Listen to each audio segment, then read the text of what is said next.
இந்த நாளுக்கான தேவ வார்த்தை, கர்த்தராகிய இயேசு கிறிஸ்துவை விசுவாசி, அப்பொழுது நீயும் உன் வீட்டாரும் ரட்சிக்கப்படுவீர்கள். அப்போஸ்தலர் 16:31. இதன் முந்தைய வசனத்தில் ஆண்டவமாரே ரட்சிக்கப்படுவதற்கு நான் என்ன செய்ய வேண்டும் என்று கேட்கிறார். அதற்கு அவர்கள், கர்த்தராகிய இயேசுவை விசுவாசி, அப்பொழுது நீயும் உன் வீட்டாரும் ரட்சிக்கப்படுவீர்கள் என்று சொல்லுகிறார்.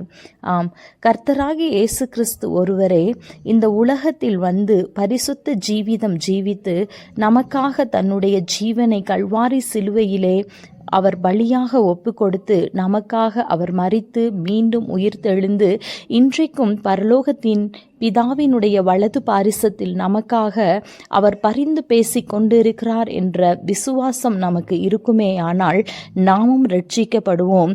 நம்முடைய வீட்டார் யாவரும் சேர்ந்து ரட்சிக்கப்படுவார்கள். நாம் யாவரும் பரலோக வீட்டில் சுகித்திருப்போம். ஆகவே கர்த்தரை விசுவாசியுங்கள், அது உங்களுக்கு நீதியாக எண்ணப்படும்.